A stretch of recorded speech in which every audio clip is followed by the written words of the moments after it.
Franklin Joseph Lymon, the voice behind the iconic hit Why Do Fools Fall in Love, was a rising star. But fame came with a dark side.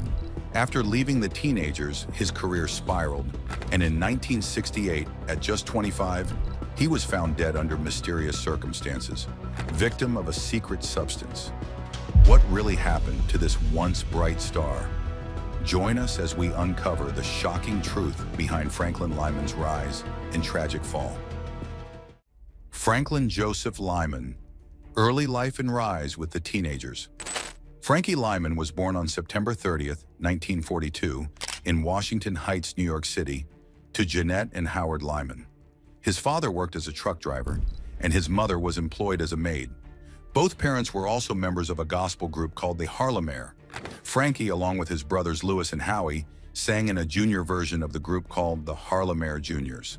A fourth brother, Timmy, was also a singer, but did not perform with them. Growing up in a financially struggling household, Frankie started working as a grocery delivery boy at the age of 10 to help support his family. In 1954, at the age of 12, Frankie attended a school talent show where he heard a local doo-wop group, the Coupe de Ville, perform. He befriended their lead singer, Herman Santiago, and eventually joined the group. Over time, the group experimented with different names, including the Ermines and the Premiers. The group's big break came in 1955 when a neighbor gave them several love letters written by his girlfriend, hoping they could use the letters as inspiration for writing songs. Herman Santiago and Jimmy Merchant transformed one of the letters into the song, Why Do Fools Fall in Love? By then, the group had renamed themselves the Teenagers. Their talent caught the attention of Richard Barrett, a member of the Valentines, who arranged an audition for them with record producer George Goldner. On the day of the audition, Santiago arrived late, so Frankie confidently stepped in and told Goldner he knew the lead part since he had helped write the song. Afterward, radio disc jockeys frequently referred to the group as Frankie Lymon and the Teenagers. The success of Why Do Fools Fall in Love? George Goldner signed the group to G Records, and their first single, Why Do Fools Fall in Love, was released in January 1956.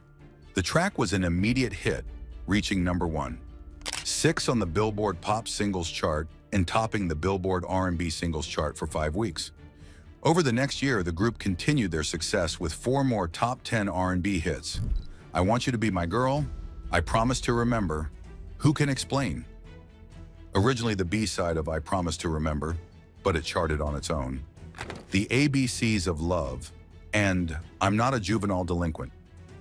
Their second single, I Want You to Be My Girl, became a major success, peaking at number 13 on the Billboard Hot 100. Another noteworthy release, Goody Goody, a cover of the Benny Goodman classic written by Matty Malnick and Johnny Mercer, reached number 20 on the pop chart, although it did not chart on the R&B list. Additionally, the group landed 2 more singles in the lower half of the pop chart. With the release of I Want You to Be My Girl, the group officially rebranded as Frankie Lymon and the Teenagers to emphasize Frankie's growing prominence as the lead singer. However, their 1956 album, primarily a collection of their hit singles, retained the original name and was titled The Teenagers featuring Frankie Lymon. His solo career. In 1957, Frankie Lymon and the Teenagers disbanded during a European tour. At the London Palladium, George Goldner promoted Lymon as a solo act, and their final single, Goody Goody, featured only Lymon with session singers. By September, Lymon officially left the group, and their incomplete album was released as his solo project. Lymon's solo career struggled. His 1957 performance on The Big Beat, where he danced with a white girl, caused controversy and led to the show's cancellation. His only notable solo hit, a 1960 cover of Little Bitty Pretty One, peaked at number 58 on the Billboard Hot 100. Battling heroin addiction since age 15, Lymon's career and health declined. He parted ways with Roulette Records in 1961 and entered rehab. A brief 1965 reunion with the Teenagers was unsuccessful. Later years. Between 1964 and 1968, Frankie Lymon faced personal and professional challenges. He signed short-lived deals with 20th Century Fox Records and Columbia Records, but struggled to find success. In 1964, he married Elizabeth Mickey Waters, but the marriage was invalid as she was still married to her first husband. Their child Francine died shortly after birth. Lymon later had a brief relationship with Zola Taylor of the Platters, who claimed they were married in 1965, though no documentation supported this. Lymon's career stalled, with minor live performances and his last TV appearance in 1965 on Hollywood A Go-Go. Arrested for heroin possession in 1966, he avoided jail by joining the U.S. Army. While stationed in Georgia, he met schoolteacher Amira Eagle, whom he married in 1967.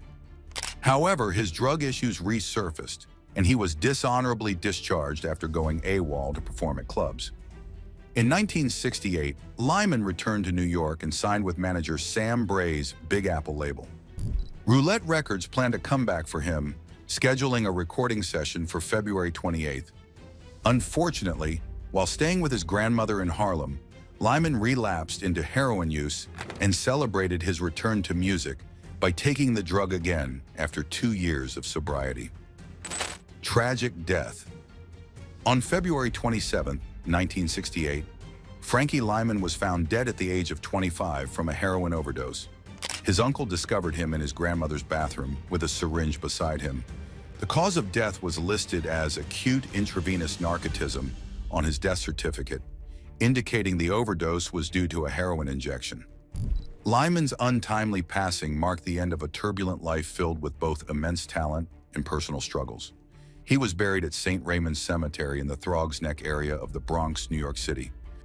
Aftermath of Lymon's overdose. Before his tragic death, Frankie Lymon recorded 2 songs for Big Apple, I'm Sorry and Seabreeze, which were released posthumously in 1969. However, a typo on the vinyl credited him as Lymon instead of Lymon. The complications surrounding Lymon's death didn't end there. After Diana Ross revived Why Do Fools Fall in Love in 1981, a legal battle over Lymon's estate began. His 3 wives, Zola Taylor, Elizabeth Waters, and Amira Eagle, each claimed to be his rightful widow, leading to lawsuits and counter-lawsuits. The estate's fate was in limbo for years, with the courts ultimately awarding it to Amira Eagle in 1989 after a lengthy legal fight. Further complicating matters, Morris Levy, who had acquired the rights to Lymon's music, was listed as a co-writer on Why Do Fools Fall in Love instead of Lymon's original collaborators. Although Lymon never received his songwriting royalties during his lifetime, Eagle's legal victory ensured his estate finally began to benefit from the song's success. Meanwhile, Herman Santiago and Jimmy Merchant, who had co-written the hit, sued Levy's estate for recognition and royalties. In 1992, a court ruled in their favor, but the decision was later reversed due to the statute of limitations.